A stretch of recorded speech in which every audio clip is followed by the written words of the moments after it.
Hola, soy Sergio Barrejón. Bienvenidos a Exigencias del Guión, la voz de los guionistas.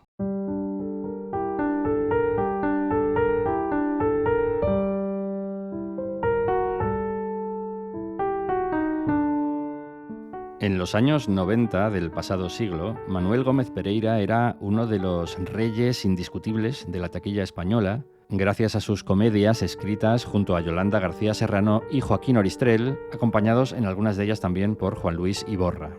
Éxitos como Salsa Rosa, ¿Por qué lo llaman amor cuando quieren decir sexo?, Todos los hombres sois iguales, Boca a boca o El amor perjudica seriamente la salud, configuraron una de las carreras más meteóricas de la década.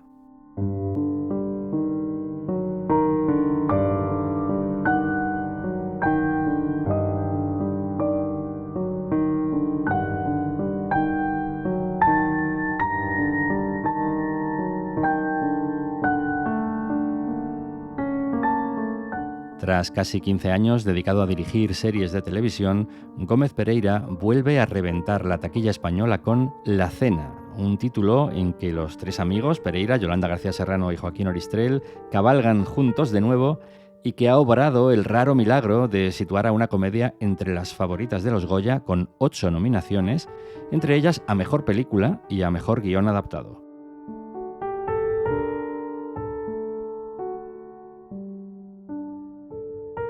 Alma Vidal y Paul Sánchez acuden a las oficinas de Dama en Madrid para hablar con Joaquín Oristrel y con la también nominada por La Cena, en este caso a Mejor Actriz Revelación, Nora Hernández.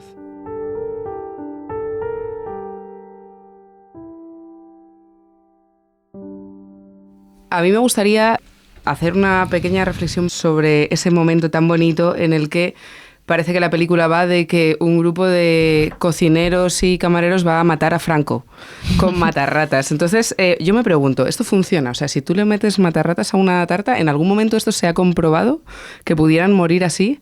Pero yo solo me imaginaba la peli en la que Franco había muerto con una intoxicación y lo conseguían, o sea... Esa peli la haría Tarantino. Total. Que cambia los finales de la gente, ¿no? No mata a Sharon Tate o sí mata a Hitler. No, o sea, yo supongo que dependerá de la cantidad.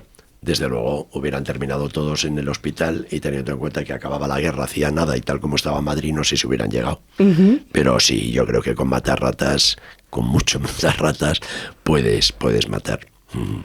Tu personaje, Nora, el personaje de María, no es la protagonista, diríamos, pero sin embargo es la que pone en marcha el plan. Exactamente. O sea, a María se le ocurre, ¿no?, el plan y se lo dice a Ángel. Es como un poco la que idea ese plan y es el germen, surge en ella de que pueden aprovechar esa cena para escapar. Uh-huh. Sí. Para aquellos que no hayan visto todavía la cena, aunque ha funcionado muy bien en taquilla y ya está en Movistar, uh-huh, explicadnos un poquito la premisa, aunque yo creo que ya algunos apuntes habéis hecho muy buenos, pero para aquellos que no lo sepan, ¿de qué va? Bueno, termina la guerra civil y Franco tiene el capricho, porque no nos olvidemos que las dictaduras se mueven por caprichos, ¿no?, de organizar una cena. Y tiene que ser en el Hotel Palace. Históricamente, ¿por qué el Hotel Palace? Pues porque Franco tenía una cierta obsesión por el Hotel Palace, porque había ido invitado a la mesa 17, no a la 1, en algunos eventos que había habido, y entonces él quería ser la mesa 1, ¿no? Eso es una teoría que tengo yo, que no sé si comparte nadie, pero tengo yo. Y entonces, bueno, pues le encargan este trabajo a una serie de oficiales que al final esos oficiales, como siempre, van pasando de uno a otro, hasta que llegan al personaje que hace Mario Casas, que es un teniente, un hombre de intendencia, un hombre pacífico, un hombre que le pilló la guerra queriendo ser fotógrafo, no queriendo ser soldado ni entrar en guerra. Y este hombre se vio obligado a montar en un tiempo récord una cena y para ello necesita un cómplice, que es el personaje que hace Alberto San Juan, que es el maître del hotel. Ese hotel en ese momento es un hospital de sangre y hay que quitar a los enfermos y hay que tal, y ahí se encuentra además con el personaje de María, de Nora, quiero decir, a la que tenemos aquí, que también es una de las trabajadoras del Palace, que se ha mantenido durante toda la guerra civil ahí y que por suerte no ha sido arrestada y llevada a la cárcel como sus compañeros. Entonces, bueno, eso da pie a una cena un poco loca y sobre todo da pie a que unos cocineros que están en la cárcel a punto de ser fusilados tengan que participar en esa cena y fragüen, debido a esta mujer que es muy inteligente y muy lista, ella es la cabeza, su novio es el corazón, ¿no? Totalmente. Pues tengan la posibilidad de fugarse, ¿no? Y de huir de una muerte segura. Eso sería. ¿Cómo diríais que se articula una comedia? ¿Qué la conforma desde el punto de vista actoral y desde el guión? ¿Cuáles son las claves que hace que la comedia sea comedia? Bueno, yo desde el punto de vista actoral, lo primero, ¿no?, que siempre lo hablamos los actores, es que los personajes tienen grandes conflictos y son muy reales. O sea, hay que jugarlo a que es vida o muerte. Siempre, igual que la tragedia. Lo que pasa que ahí luego entran otras cosas en juego, como es, por ejemplo, la relación con el público, ¿no? Y también con los procesos. No son a lo mejor tan internos, sino que se tienen que ver. Es un poco algo como más exteriorizado, ¿no? Pero para mí lo más importante es eso, que hay que jugar a la comedia muy en serio. O sea, es real que estas personas están en una situación de vida o muerte. Lo que pasa que luego, pues con el guión, las situaciones, todo acompaña para que al final, pues haya esos gags, haya esa comedia y haya ese ritmo también, ¿no? También diría que el ritmo es algo muy importante. Pues hay varias escenas que es eso, son muy corales, que va todo muy picado y que al final es algo casi, pues eso, como muy teatral. Yo diría que eso es casi lo más importante, ¿no? Y luego un punto que yo creo que lo comparte tanto a nivel actoral, creo que es importante, como a nivel dramatúrgico, que es que los personajes tienen esperanza. O sea, la vida merece la pena ser vivida a pesar de que hay un montón de obstáculos que todo el rato los personajes intentan superar. De hecho, suceden cosas muy graves en la cena. En ese sentido, hay momentos que no son amables, que muere un compañero. Sí, bueno, la cena es un tipo de comedia, ¿no? Quiero decir, es una comedia que tiene un punto dramático, como pueda tener El Apartamento, o como puedan tener películas clásicas, o, pues por ejemplo, una comedia que tiene un punto dramático es Marty Supreme, de lo último que se ha estrenado, ¿no? Aunque tiene momentos de mucho humor, etcétera, pero hay dramatismo, hay muertes, hay un perro que se pierde por ahí, bueno, en fin. Entonces hay muchos tipos de comedia. Lo que ha dicho Nora, quiere decir, ya me confundo el personaje. No, quiero decir que en cualquier caso hagas la comedia que hagas, agárralo como puedas, 27 o hagas esta, el actor tiene que ser verosímil para el espectador y hacerlo de verdad. Cada comedia tiene su verdad. Hay comedias desopilantes, La vida de Brian, que tienen su verdad. Nunca se interpretaría igual que La cena. La cena es una película que está contada como si fuera un drama. Lo único que la situación es lo que ella decía, el ritmo, bueno, la complicidad de los actores, de las actrices, el ritmo que le pone Manuel, quiero decir, hacen que eso se convierta en una comedia, pero evidentemente es una tragedia. La Guerra Civil fue una tragedia. Hay una cosa que a mí me hace pensar que por eso funciona además también como comedia, y es que hay personajes muy distintos, tanto de carácter como ideológicamente, con objetivos muy claros. Entonces están directamente enfrentados por lo que tienen que hacer y por lo que son, ¿no? No sé eso cómo lo veis. Sí, claro, o sea, cuando tú escribes un guión, lo importante es que todos los personajes que participan, todos, menos la figuración, que incluso también debería ser, tengan su objetivo y sepan qué quieren en la película. Eso es importantísimo. Cuando un actor sabe lo que quiere su personaje, es fundamental, porque entonces cuando ya sabes lo que quieres, te puedes ocupar de saber lo que necesitas, qué es lo que hay debajo del que quieres. ¿Qué quiero? Quiero pues vivir con mi novio, casarme con él, ser feliz, ser libre. ¿Qué necesito? Pues necesito tener valor para hacerlo, salir a cantar y poder hacerlo, ¿no? Necesito una valentía y una fuerza, porque además llevo un hijo dentro, es decir, hay capas. Entonces, esa cosa en los personajes de La cena, yo creo que sí, ¿no? Quiero decir, desde el que quiere matar a Franco, hasta el que está solo y se encuentra perdido, que es el otro cocinero, hasta el Asier Echeandía, que lo que quiere es quedar de puta madre delante de Franco. Cada uno tiene su objetivo. Y cuando esos objetivos se concentran en una historia, entonces es cuando funciona. Hay muchas veces que tú ves películas donde los personajes secundarios se quedan muy perdidos, porque no saben a dónde van. Vienen a dar informaciones, pero dar una información, que eso ocurre mucho en los culebrones, con todos los respetos, pues es muy tremendo para el actor, ¿no? Porque no sabe muy bien dónde está en un planeta donde no hay aire, ¿no? Nora, comentabas hace un momento que para hacer comedia una de las cosas era en la cena el ritmo picado. Uh-huh. ¿Ese ritmo picado de los diálogos lo traía ya el guión? ¿Lo habéis trabajado aún más en el rodaje, en los ensayos? ¿Cómo se consigue ese ritmo en los diálogos? El guión ya traía casi todo. Cuando hicimos la primera lectura ya pasaron cosas, los gags funcionaban, había escenas, pues eso. Y también eran el ritmo tanto de los silencios, que de repente hay un silencio que también es muy importante porque viene un gag, por ejemplo, o las escenas que era, pues eso, sí, con ese ritmo, ¿no?, que comentas. Es verdad que en el audiovisual es muy diferente al teatro y al final el ritmo también lo marca mucho el montaje. Entonces eso ya es una cosa más de dirección, ¿no?, de Manuel, de lo que haya querido él contar con el montaje y al final es verdad que eso ha importado mucho, pero había escenas, por ejemplo, pues las escenas sobre todo a lo mejor de todos los cocineros, que incluso estaban todos en plano, ¿no?, en muchos momentos, y sí que ese ritmo lo llevaban ellos con la escena y con lo que trabajaron con Manuel. Entonces ha sido un poco un conjunto de todo, yo creo. ¿Cómo has hecho tú para plantear tu personaje? ¿Te has basado en algún otro o incluso vosotros, que sois actriz y guionista, habéis llegado a plantearlo juntos o ha sido aparte? O sea, yo personalmente primero me leí la obra de teatro. Es verdad que mi personaje sí que aparece en la obra de teatro, pero es otra cosa.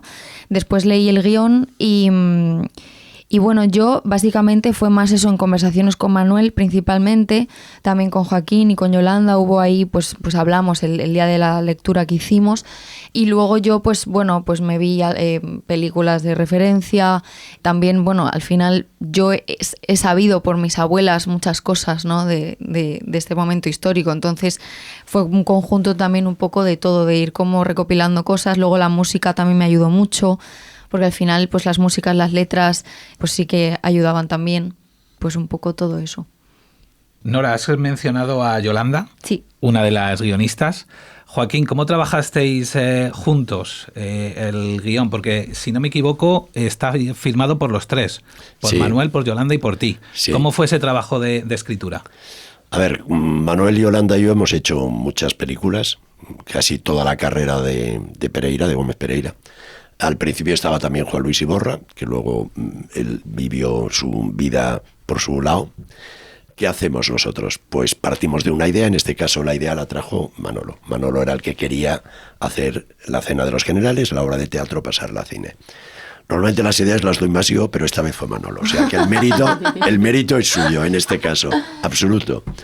Entonces, bueno, nos reunimos a ver cómo hacemos, etcétera, etcétera. Yo recuerdo haber pillado la obra de Alonso de Santos y haber tomado unas notas de cosas que me parecía que teníamos que modificar, que teníamos que mover para hacer una película en el año 2025. Y entonces, bueno, primero lo hablamos, hacemos una estructura, normalmente juntos, y luego ya los que escribimos el guión somos Yolanda y yo. Quiere decir, Manolo no escribe. Manolo lo que hace es estar en la estructura, ¿no? Estar en lo que es... Y eso lo hacemos pues con todas las películas que hemos hecho. Ahora estamos con otro guión, pues lo mismo, nos fuimos una semana por ahí, porque siempre nos vamos como a un hotel o a un sitio de esos, nos encerramos, y entonces, bueno, pues toda la historia.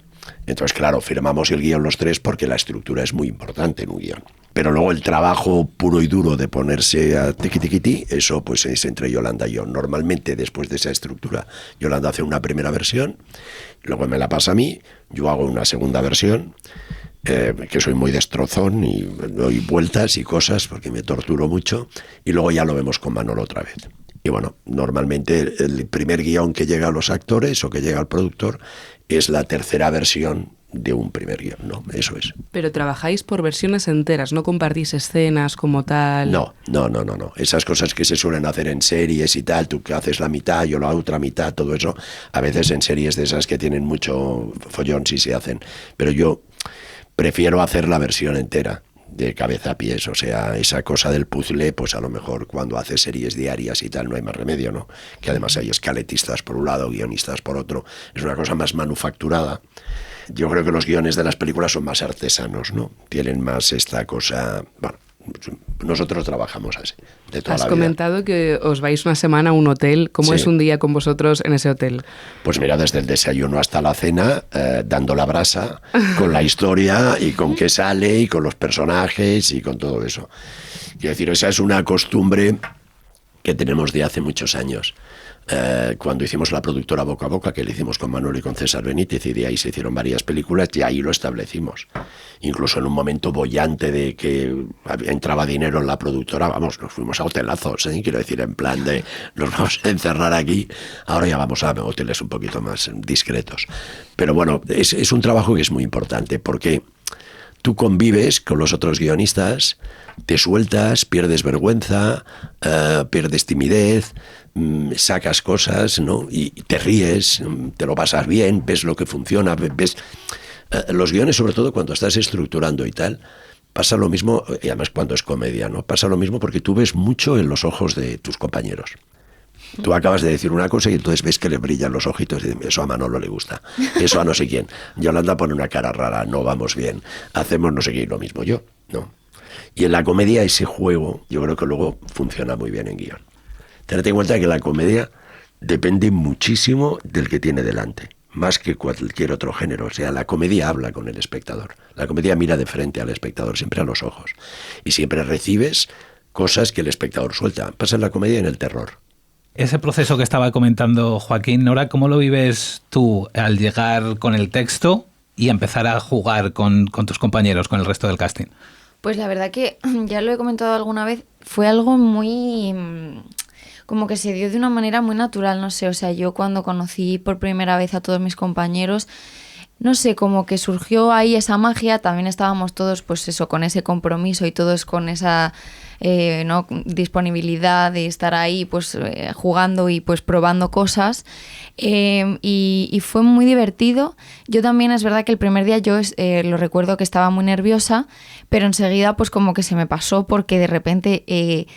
como decíais antes, son personajes tan diferentes que yo no me esperaba... Claro, además tú lo lees y luego ves a la persona haciéndolo y dices, ¡hala, qué fuerte! O sea, como no me esperaba esto, pero es que no puede ser de otra forma, ¿sabes? Como de repente empezó a encajar todo, como todo ese puzzle de personas, que éramos bastantes, y pues fue divertido y fue también eso, como algo muy natural, y todos estábamos, siento, en sintonía. Yo sentí una sintonía, que luego también con la guía de Manolo, pues bueno, funcionó, yo creo, y creo que eso se percibe en la película al final, como esa cosa de ir un poco todos a una. Sí, ha contado antes Nora que la lectura, ¿no? Yo recuerdo que cuando leímos el guión, todos ya el reparto los ves todos ahí, ¿no? Y dices, ya, por fin ha llegado el momento. Sí había la sensación de que con la película pasaría algo. O sea, sí había la sensación de esta película puede ser que de algún modo destaque, que de algún modo se hable de ella. Ya sabéis, se hacen tantas películas y las películas caen tanto en el olvido y pasan por las salas de una manera tan terrible. Y quiero decir que una semana, tal cual. Entonces había como una percepción de que esto puede ser que sí funcione, ¿no? Que yo creo que los actores, pues lógicamente se meten en todo tipo de películas y le ponen ilusión incluso a la película más pequeña, más indie, más nada. Pero esa percepción de puede funcionar, esa intuición que además se comunicó, era muy clara, ¿no? Quiere decir, yo al cabo de un tiempo fui a otra lectura de otra comedia que se va a estrenar y que funcionará también, pero no había esa, no había esa percepción, o por lo menos yo no la sentí, ¿no? No, eso lo notas. Nora, tú vienes de La Resaz, has Sí. hecho muchísimo teatro, has hecho tele, y yo te he visto trabajar, te he visto llenar textos de apuntes, te he visto llegar a un ensayo con el texto el primer día. Uh-huh. ¿En qué consiste un poco tu sistema de trabajo? ¿Cómo te lo montas? Pues a ver, yo lo primero es leer varias veces el texto y luego para mí es muy importante aprenderlo. O sea, como que ahí reside casi todo. También me enseñaron así en La Resaz. Es verdad que yo tenía un profesor que decía todo está en el texto, y es que, bueno, es verdad, y ahí siempre recabo muchísima información del personaje, de lo que quiero. También me centro mucho en eso, ¿no? Que lo comentaba antes Joaquín, qué quiere mi personaje. Si yo no sé qué quiero, voy a estar un poco perdida. Entonces, qué quiero y qué tengo que hacer para conseguirlo, ¿no? A mí me gusta construir los personajes como acercarme yo al personaje, pero siempre intento encontrar, que siempre se encuentra además casi sin querer, o al menos a mí me pasa, la conexión que tengo yo con ese personaje para poder entenderlo. Y luego también yo trabajo muchísimo con la imaginación también. Creo que es algo muy poderoso que a nivel actoral es importante. Entonces, pues depende del personaje, pero bueno, yo sí diría que para mí lo primero es el texto. Sí. En el caso, perdón, un inciso. No, en el caso de ella, que habla de lo de la música, yo creo que sí era esencial en el personaje, ¿no? Porque ten en cuenta que es una chica muy joven, pero acaba una guerra. Claro, si tú sales de una guerra eres menos joven de lo que eres ahora a la edad de ese personaje. Es una mujer muchísimo más curtida. Ha estado cuidando enfermos. Dirige una orquesta hasta cierto punto. No, es una persona, quiero decir, con un valor y con una cosa que no tiene su novio, que su novio es más cortito, pero en cambio su novio mata por ella, quiero decir, su novio se pelea, se tira, se lanza, porque sabe lo que no. Entonces, esa cosa, esa sabiduría del personaje, esa tranquilidad hasta cierto punto dentro de la tensión, porque ella se mantiene, y eso lo hizo muy bien Nora, se mantiene evidentemente con la tensión, pero siempre intentando dominar la situación. Y yo creo que es eso, o sea, si nosotros hiciéramos el paralelo de ese personaje hoy, pues sería un personaje con no tantas herramientas como las que tiene María, ¿no? Tengo entendido, Nora, que durante el rodaje empezaste viéndote en El Combo y en un momento dado decidiste dejar de hacerlo.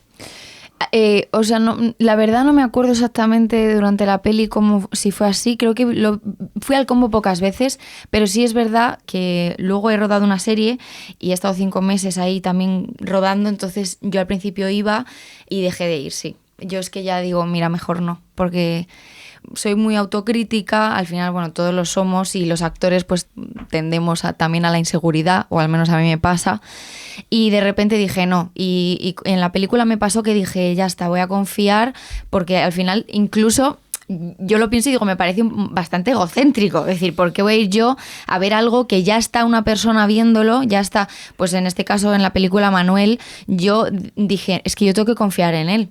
Ya está, porque si no, incluso de repente yo me veía en un lugar que a mí no me estaba gustando y si a mí me sirviera como solo para cosas buenas, pues a lo mejor diría, venga, pues me veo siempre, pero al final los actores no hacemos lo que hacemos para vernos nosotros, es para que lo vean los demás. Entonces, si el director en este caso está ya en ese lugar de verlo desde fuera, pues ya está, ¿sabes? Y como que yo estoy un poco intentando eso. A veces te apetece verlo porque de repente has hecho una secuencia que es como muy, yo qué sé, pues todas las secuencias que hacíamos de las muertes a lo mejor, que eran como, yo no había hecho eso nunca en mi vida, entonces era como que curiosidad, quiero ver, ¿sabes qué ha pasado? Pero yo intento, cada vez voy menos, ¿no? Intento no ir, estar en lo que estoy y con el compañero, con el director o directora y con lo que estoy haciendo y ya está, y no rayarme mucho. Joaquín, en el guión se empieza con una frase que se supone que tiene que salir en pantalla, pero luego en la película no sale. Hago referencia al guión que está disponible en la web de la Academia de Cine. La frase dice: antes de volver a entrevistarme con Franco, prefiero que me arranquen las muelas. Háblanos de esa frase, por favor, y por qué decidisteis ponerla en el guión y luego quitarla de la película. Bueno, es una frase que se le atribuye a Hitler después de haber estado con Franco en Hendaya. Es decir, que a Hitler le pareció Franco insoportable. Bueno, nos parecía... A ver, un guión es una guía. Evidentemente está el texto, está todo a lo que les agarra a los actores, etcétera, etcétera, pero es un camino. Entonces, nosotros solemos poner...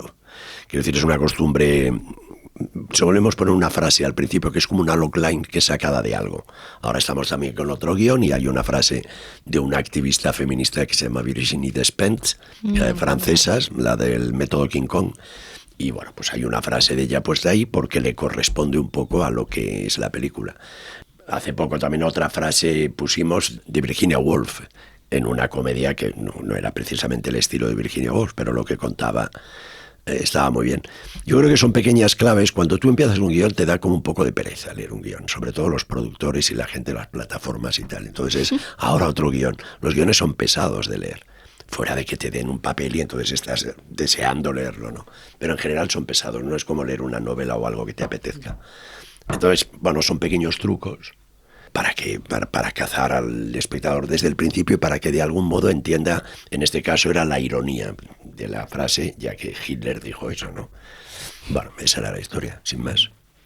Un regalito. ¿Qué tiene Alonso de Santos que se presta para hacer ya 2 versiones? Porque tú has hecho también Bajarse al Moro. Sí, hace 1000 años.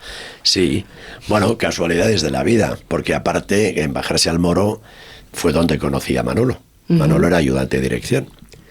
Y fíjate, tantos años después, 30 y pico, que llevamos trabajando juntos, vuelve a aparecer Alonso de Santos.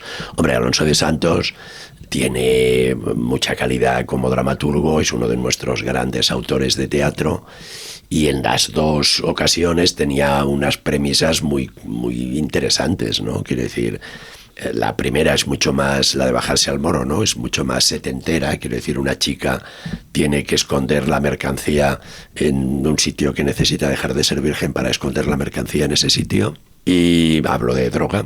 Y en esta era la cena famosa de Franco. Quiero decir, uno de los grandes valores del guión de esta película es la premisa de Alonso de Santos, eso, sin duda. Lo único que pasa es que, insisto, de la obra a la película, él ha sido muy generoso y nos ha dejado, vamos, quiero decir, en la obra, por ejemplo, el personaje de María y del chaval se van a casar. Y todo lo que ocurre en la obra es que tienen que buscar un cura para casarlos. Claro, a nosotros nos pareció que una gente muy de izquierdas, que su objetivo fuera buscar un cura, pues hoy día, en 2025, pese a los domingos, pues que era como un poco demasiado, ¿no? Entonces, bueno, empezamos a dar vueltas. También nos parecía que se tenía que ver la violencia explícitamente en la película, que tenía que haber muertos en la película y tenía que haber un momento en que el espectador sintiera la sacudida de lo que podía haber sido una guerra, aunque fuera una comedia, ¿no? Y eso ocurre en la película, sin hacer spoiler. Bueno, en este podcast somos de hacer spoilers y solemos avisar, así que Sergio, por favor, métenos el anuncio de spoiler. Spoiler, spoiler, spoiler. Háblanos de ese momento, por favor, Joaquín, porque creo que la razón por la que lo hacéis es, para mí como guionista es evidente, pero por favor cuéntanos por qué decidís matar a ese personaje, el de Antonio Resines, en ese momento. En la página 17 de guión, que además lo comprobé ayer y es el minuto 17 de película. Pues sí, o sea, yo en las notas esas que te dije después de la lectura de tal, yo dije, tiene que pasar algo gordo en el primer tercio de la película, ¿no? En el planteamiento de la película. Tiene que haber un momento en que vean que hablamos en serio. Es decir, en que esto no es una broma, esto no es aterriza como puedas, esto no es, con todos los respetos, que yo lo adoro, aterriza como puedas. Entonces, bueno, pues surgió eso. Y luego vino la idea, que esa ya es de Manolo, de que fuera un actor, quizá, no digo el más conocido de todo el reparto, pero desde luego quizá el más popular. Entonces es el fenómeno Janet Leigh en Psicosis, ¿no? Quiero decir, vamos a cargarnos, tal, ¿no? Aparte, incluso a mala leche, en los títulos de crédito, y con la colaboración de Antonio Resines, está enorme. O sea, tiene más letra que la propia cena, ¿no? Bueno, era interesante eso, o sea, decir, no, a ver, estamos hablando de una guerra en la que si tú no seguías el capricho del que mandaba, te pegaban un tiro. Y sí, yo que he visto ese inicio de película varias veces con público, porque en las presentaciones que hemos hecho para los Goya, etcétera, etcétera, yo siempre me quedo hasta ese momento y veo qué pasa. Y eso que os decía de que el público habla, pues el público habla, porque el público reacciona, o sea, hay un... de pronto, ¿no? No nos esperábamos eso. Pero eso le da más sentido a la película y curiosamente ayuda luego a desahogarse más con la risa. Entonces, bueno, para nosotros era un punto imprescindible en la película y creo que fue un hallazgo, porque queríamos eso. No era tarantinar la película, aunque un poco, pero un poquito, pero bueno, sobre todo era eso, que en la obra eso no estaba. Y tal. También es verdad que la obra hace mucho hincapié en la reconciliación entre los dos bandos, y la película no. Quiero decir, no porque no queramos que los bandos se reconcilien, pero como no hay manera de reconciliarlos, porque seguimos ahí, pues pensábamos que teníamos que ir a enseñar otra cosa, ¿no? Esa era nuestro objetivo. ¿El menú de la cena viene de Alonso de Santos o es vuestro? Esos huevos a la aurora, que yo no sabía que eso se llamaba así. Mira, yo tengo no sé si lo tengo aquí. Tengo 3 3 menús que saqué de internet que eran de comidas de Franco. Y entonces la ternera a la jardinera, los huevos a la aurora y todo eso está en esos menús. Yo no recuerdo si se hablaba del menú en la obra, porque ahora la tengo muy perdida. Pero sí sé, yo creo que no. Yo sí sé que cazando información, ¿no? Porque buscas información sobre el Palace, el no sé qué, el hospital y tal. Y los menús son auténticos. O sea, son cosas que a él le gustaban. El hombre era sencillo, no era complicado, no era una cosa gran timbal de langostinos, no. Era así muy, muy militar, ¿no? En el sentido ese más sobrio del asunto. Nora, tú llevas muchos años en los escenarios cantando, tanto en teatro como... Pero ¿cómo es cantar para la cámara? Tienes a todos los generales puestos enfrente de ti y ¿cómo fue grabar eso? La verdad que yo lo disfruté muchísimo. Claro, o sea, se lanza el playback, entonces al final, o sea, yo cantaba igualmente para que no se notase que estaba haciendo pues eso, como un lip sync y tal, y que quedase bien.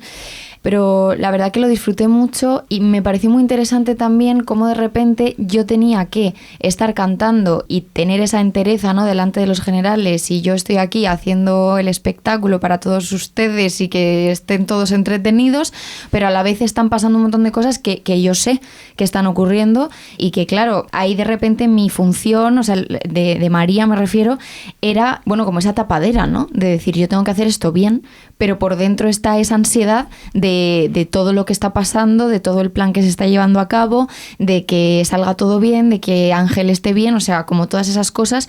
Y me pareció muy interesante actoralmente tener que estar cantando, ¿no?, y haciendo eso a la vez que todo ese proceso mental y estar con la atención puesta ahí. Fue muy guay y al final la música es algo que llega a las emociones, yo creo que nos pasa a todos. Entonces, bueno, fue un viaje muy, muy guay, me gustó mucho, la verdad. ¿Te sorprendieron los muchos cambios que hay, sobre todo con tu personaje, de la obra original al guión? Sí, o sea, me sorprendieron y me gustaron también, porque de repente era pues muy diferente y claro, además mi personaje de repente cogía un peso, una solidez y de repente ese punto, ¿no?, de ser la cantante de la orquesta, la enfermera que al principio tiene que enfrentar esta situación de que llega el personaje de Mario, o sea, como que me gustó mucho, la verdad, sí. ¿Las canciones estaban ya en versiones? O sea, ¿las habíais escogido también por lo que decían y las queríais específicamente? Sí, bueno, nosotros pusimos unas canciones, la única que se conservó fue Soldadito Español. Sí. Pero las otras... Ah, bueno, en el guión sí, el manisero no estaba. No. Ah, qué fuerte, yo creo porque que era yo en otra. El casting ya la hice. Sí, claro. El manisero no estaba. No, era otra, era como un cuplé sobre vendo tabaco, no sé, como una cosa así. La colasa. Es que ese también la hice para el casting. Claro, pues ese, era la colasa. Pero luego, bueno, hubo la supervisión de Víctor Manuel y tal en la música y al final decidieron un poco lo que quedaba. Pero Soldadito Español sí, porque ese sí era argumentalmente necesario. Quiero decir, claro, yo creo que el momento de más dificultad de la interpretación de Nora, que está muy bien ella porque lo aguanta, es eso, o sea, ella es una mujer que acaba de ver cómo le han metido no sé cuántos tiros a un señor que la ha besado hace 4 horas en un pasillo. Total. Y que es el hombre que iba por ella, ¿no? Y entonces tiene que olvidarse de eso y intentar, olvidémonos todos de lo que ha ocurrido, igual que hace Franco, que se lleven esto, y tengo que tirar adelante y lo hago con un arma que tengo en este momento, que es Soldadito Español, ¿no?, que ya lo lanza como un arma. Quiero decir, con el temple y con la cosa, ¿no? Entonces, a esa canción sí creo que la mantuvieron porque tenía mucho sentido. Pero eso de poner canciones en los guiones es como lo de las frases que me has preguntado antes. Nosotros ponemos y luego viene pues los derechos, el no sé quién, que es muy complicado. A mí me encantaría ser guionista americano solo por las canciones que ponen en las películas, porque ponen de todo, ¿no? Y te da una envidia. Hay una escena que a mí me conmueve profundamente y donde creo que el guión avanza a un sitio ya mucho más directo para el final, que es cuando el personaje de Mario Casas prueba la cena. Sí. ¿Cómo fue escribir esa escena? Pues la escena escrita y leída estaba bien, pero Mario la hizo mucho más grande.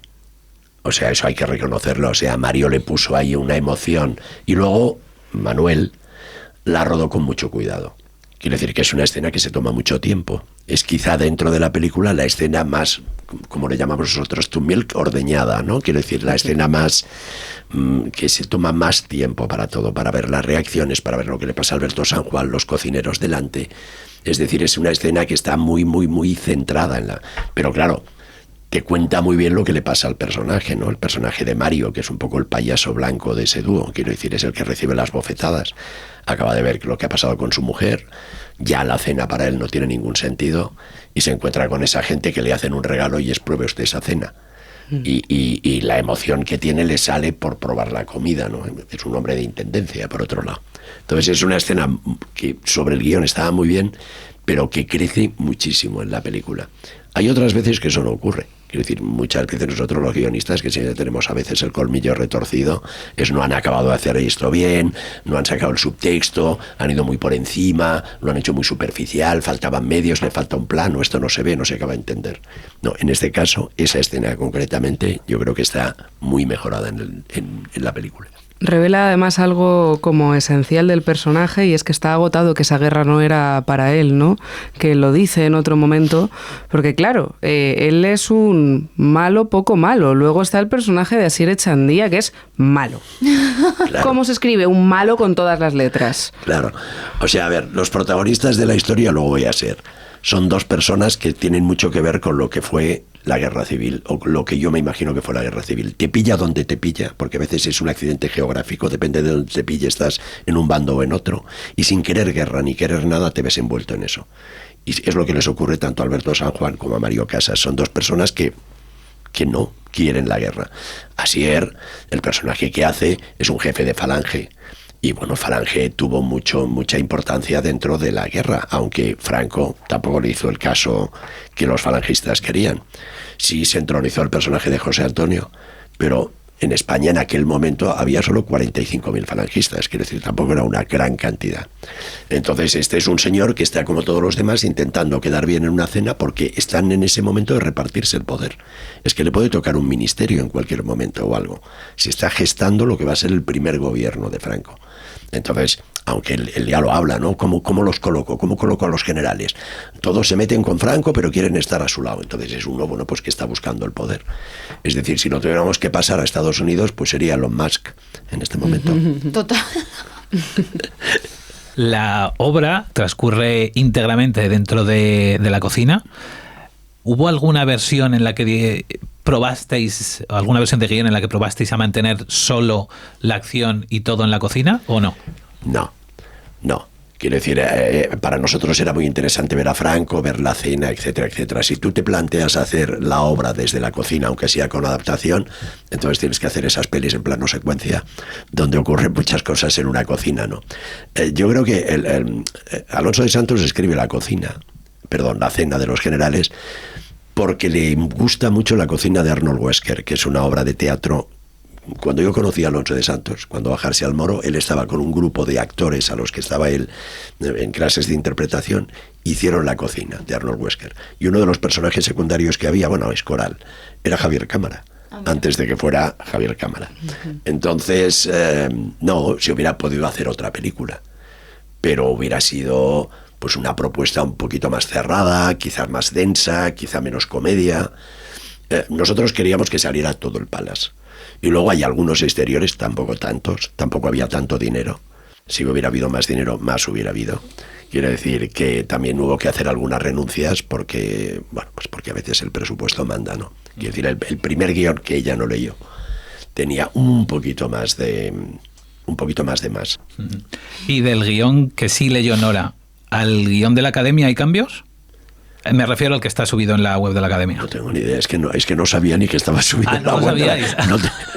No tenía ni idea de que estaba subido. Yo es que soy un desastre, no me entero mucho de esas cosas. Me imagino que sí, que debe ser el mismo de rodaje, vamos. Será el de rodaje. Sí, no ha caído ninguna secuencia en montaje, ni ha habido nada. Yo creo que sí que hay, digo, lo estuve revisando ayer, y hay varias escenas que pone omitidas. Ah, eso puede ser, claro. Sí. Por ejemplo, una de las omitidas, que era bonita, era en la fachada del Palace, mientras estaban esperando a que llegara Franco, había un par de escenas que ocurrían ahí, y de pronto aparecían unos soldados italianos que cantaban una canción fascista, en italiano, de homenaje al caudillo. Entonces era la aparición de Lucci, del personaje de la mujer de Mario Casas, era con todo el coro de italianos alrededor. Pero eso al final salió. Y también había algunas, quiero decir, llega Franco, antes de que pasara eso había flashes que se veía la salida de Franco de un sitio y la salida de otro de un general, etcétera. Luego la verdad es que en la película es mucho mejor que todo ocurra entre ellos y que no te vayas a otro sitio, porque tú quieres estar con ellos, ¿no? Es decir, que creo que no fueran tan malas las omisiones. Nora, ¿cómo fue grabar la escena de la sífilis con Asier? Buah. Esto es una pregunta, no me han preguntado todavía, pero... pues mira, fue muchas cosas. O sea, fue muy divertido, porque es que Asier, es que te partes de risa con él. Me hizo sentir muy cómoda también, pero por otra parte, claro, yo recuerdo que eso fue casi que de los primeros días. Entonces yo estaba todavía un poquito nerviosa. Y con Asier, además, que es un actor que yo admiro desde hace muchísimos años, pues yo estaba un poco con esta cosa de, madre mía, a ver, ¿sabes? Lo quiero hacer bien, ¿no? Y quiero estar ahí a la altura de estar ahí. Pero fue divertido porque entre toma y toma, pues Asier es que es muy gracioso, es muy cómico. Entonces él hacía todo tipo de chistes y tal. Entonces yo pues estaba como entre que me lo estaba pasando bien y a la vez, claro, en ese momento el personaje de María es una situación, bueno, pues delicada. Entonces yo estaba ahí como entre esos dos mundos y fue un poco así. Pero sí, lo recuerdo con muchas risas entre medias. Y luego, bueno, pues al final esta decisión, ¿no? de Asier, que no sé si os acordáis, que de repente él como que se lava la lengua, así como mucho ímpetu, pues fue algo muy gracioso que yo de repente dije, fíjate, es que no se me habría a mí ocurrido, ¿sabes? De repente dices, pues sí, le dio algo al personaje que a mí me encanta él, la verdad, en la película. ¿Hay alguna anécdota del rodaje que te estés guardando para ti? Si algo recuerdo así gracioso y como que es anecdótico del rodaje, es que desde el primer día Mario vino como con una especie de calentamiento para subir la energía antes de empezar las escenas, y ya fue como la coña de todo el rodaje, que lo empezó a hacer Alberto San Juan también, y nosotros empezamos a hacer lo que era como hacer como bip, bip, bip, así como muy, ¿sabes? Como para subir la energía para arriba, y ya se convirtió casi en un chiste de que, porque él lo hacía como dijo, venga, lo voy a usar para este personaje tal. Y todos los días estábamos con el BBB y ya con Manolo con el BBB. O sea, fue ya una cosa que se extendió. Estrenas Sensación Térmica, sí, el día antes de los Goya. Exactamente. ¿Cómo estás viviendo esto? La verdad que bien, o sea, estoy un poco con muchas cosas y a veces me estreso un poco porque es un montón a la vez y es gestionar los nervios de varias cosas a la vez. Pero muy bien, la verdad que el proceso está siendo muy, muy agradable, me lo estoy pasando muy bien, me gusta mucho lo que estamos haciendo y bueno, va a ser un poco locura porque yo pues me voy a Avilés el 24, estoy allí toda la semana, estreno el 27 y el 28 por la mañana me tengo que ir a Oviedo a cogerme un avión para irme a Barcelona. Y ese segundo día, el 28, hay función. Y bueno, me va a sustituir Olivia Hernández, que es mi hermana. Así que menos mal, porque si no, no podría hacerlo toda la vez. Pero bueno, muy bien. Estoy muy contenta y muy agradecida de poder estar viviendo todo esto, la verdad. Ahora que mencionas a tu hermana, yo os he conocido, a tu madre también, y ella cuenta una anécdota muy chula, y es que tú eras una niña muy precoz y tú querías trabajar con menos 0 años, ¿no? Y ella te frenaba y te decía que primero estudiases. Sí. ¿Tú crees que la formación es fundamental para el actor? ¿Y crees que tu recorrido hubiera sido distinto si hubieses empezado en la industria tan pronto? A ver, yo es verdad que desde pequeña, o sea, yo empecé cantando, luego empecé a hacer cantatas escénicas, hice una ópera, o sea, como que empecé ahí con el teatro y la música un poco a la vez, y luego como de muy peque yo hacía publi. Entonces a mí me empezaron a llamar para hacer castings para series y estas cosas y mis padres dijeron que no. Entonces yo en ese momento me lo tomé muy mal, porque yo quería ser actriz. Desde que tengo uso de razón yo digo que quiero ser actriz y cantante, y a lo mejor bailarina también, pero bailarina no es lo mío. Entonces, bueno, pues me sentó muy mal en ese momento, pero yo con los años lo he agradecido muchísimo, porque yo sí que valoro muchísimo la formación. Creo que es algo muy importante, que a mí me ha ayudado muchísimo y que me ha dado muchísimas cosas. Mi paso por la RESAC es algo que se lo recomiendo a todo el mundo. tuvo sus cosas buenas y sus cosas malas, como todo en la vida, pero sí, porque bueno, tengo un conocimiento teatral, de literatura, tengo un conocimiento de técnicas actorales, que de repente pues tienes un abanico de cosas que tú luego puedes elegir y no estás perdida, ¿sabes? En la nada. Creo que habría sido diferente, sí, habría sido diferente, pero tampoco sé cómo. O sea, es que a lo mejor habría sido... No sé, a lo mejor habría actuado unos años y luego ya no. Es que no sé, es que eso es tan incierto que no lo sé.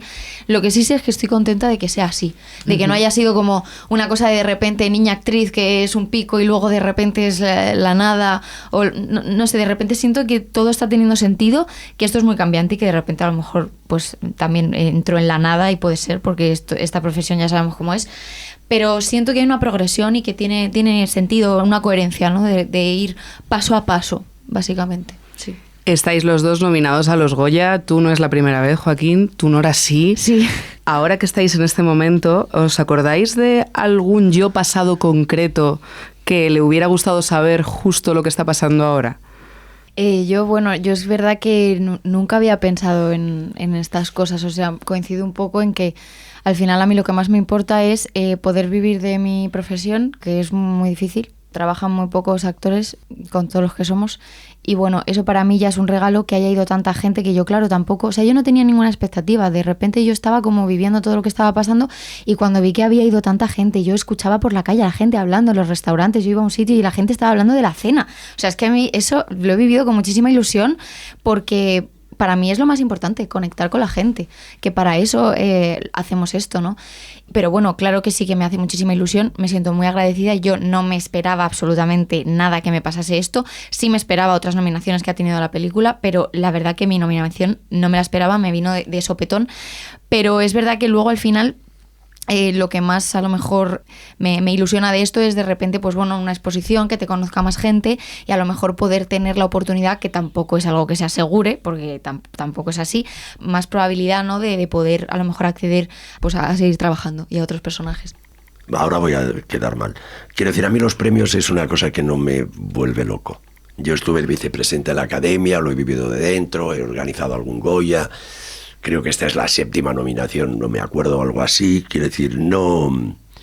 Te dan un Goya y es que pues, pasa lo mismo. Al día siguiente bajas la basura, compras el pan, tu vida sigue. Un Goya es, sí, hombre, es una cosa que hace ilusión. Sobre todo hace ilusión cuando vas. Porque cuando vas y oyes el nombre, pues lo que quieres es que te lo den. Ya que estoy aquí, me he puesto el trajecito, me he puesto la corbatita y tal, ¿no? Entonces, bueno... un yo de pequeño, igual que ya desde muy pequeña quería ser actriz, yo descubrí como a los 15, 16 años que quería dedicarme a esto. Y ahí sí que me considero pequeño. Si a mí en aquel momento me dicen que estoy metido en una de las películas, o sea, 50 años más tarde, que estoy metido en una película que además ha tenido éxito, que además está nominada, que además tal, pues claro que me hubiera encantado, por supuesto. Pero ahora te vuelvo a decir que lo de los premios, a mí el premio es que haya ido la gente, que a la gente le haya gustado la película, que hayamos contado lo que teníamos que contar, y luego que en medio de un mundo de tanto autorío estemos nosotros como comedia, porque claro, somos como un iceberg ahí en medio de, ¿no? Todos son películas trascendentes, tal, cual. Esa es la cosa, ¿no? Hay una cosa también que me gusta decir, que igual, si diera la casualidad de que nos dan el premio, lo voy a decir en público, y es que la comedia, la gran virtud que tiene, al revés que las películas llamadas de autor, es que no se da importancia. Y eso es una manera de ser y es una manera de vivir. Y entonces creo que eso es muy interesante. Que no se dé importancia no significa que no importe. Y no significa que no se puedan contar desde la comedia grandes cosas. A veces más que con el drama o la tragedia. Entonces, bueno, simplemente eso, ¿no? Quiero decir que ese ninguneo que se hace con la comedia, que por suerte esta vez no ha sido, porque ya estar con 8 nominaciones es mucho, es un poco injusto. Porque además en este país, pues desde el Quijote hasta las delicias del jardín de Colombo, las mejores cosas que se han hecho, muchas de las mejores cosas que se han hecho son en clave de comedia. El Verdugo, Mujeres al borde de un ataque de nervios, Paquita Salas, me da igual, por lo que quieras. Es decir, hay muchísimos ejemplos, ¿no? Pues ya está todo el discurso hecho. ¿Qué cosas que no tienen que ver con lo profesional, que tienen más que ver con la vida o con lo que nos conforma realmente, os hacen mejores profesionales? Sinceramente creo que hay una cosa muy importante que es observar y mirar y escuchar a los demás. para el trabajo de actriz tienes que encarnar a otras personas. Entonces, si estás muy centrado en ti mismo, no pues va a ser más difícil, creo yo. Entonces yo hago mucho ese ejercicio y además conscientemente, pues incluso eso en la vida cotidiana, con mis amigas, con la gente que me encuentro en la vida. No sé, me interesa mucho siempre, yo intento preguntar mucho y me interesa lo que me cuentan los demás, pues gente que tiene otras edades, otras experiencias, otros contextos, no sé. Eso creo que es algo que yo hago en mi día a día y que me ayuda con mi trabajo, sí. Yo creo que lo que más tiene que ver con mi trabajo es como una cosa que yo le llamo, no lo llamo yo, me lo llamaron y me lo adjudiqué, que es necesidad de contar. O sea, yo cuando era pequeño, y ahí sí muy pequeño, iba de vacaciones a un pueblo cerca de Barcelona, Canet de Mar, y había una calle en la que había chavales y chavalas, y yo era el recién llegado porque todos eran del pueblo, ¿no? Y entonces tenía que tener amigos y tal. Entonces, ¿cómo conseguía yo que me prestaran atención? Pues les explicaba lo que le llamaba Juan Marsé y yo también, ventis, les explicaba aventuras. Los sentaba y entonces para tenerlos como público fiel, ¿qué hacía? Les daba un papel a cada uno. Tú eras la princesa, el otro no sé quién, tal, con sus nombres, y ellos al ver que estaban actuando en la historia que yo les contaba, pues los tenía clavados. Entonces eso me pasó desde pequeño, yo soy hijo único, supongo que también es debido a que no tenía hermanos con quien tal, entonces me tenía que fabricar historias. Yo recuerdo que a veces en casa teníamos una tintorería y recuerdo que alguna clienta decía, he visto a su hijo hablando solo por la calle, y yo iba como un loco, aparte era un niño gordito y tetón, y entonces iba por la calle pues con un caballo haciendo no sé quién, contando, o sea, toda esa cosa de fabricar, y eso que es casi una obsesión, y que se ha convertido un poco en vicio, se sigue manteniendo, porque yo soy un hombre viejo ya y sigo con lo mismo. No puedo evitar, leo una noticia, veo una cosa tal y digo, eso hay que contarlo. Y me gustaría contarlo a mí. Entonces yo creo que es esa necesidad de contar, que tiene mucho de vicio y de virtud.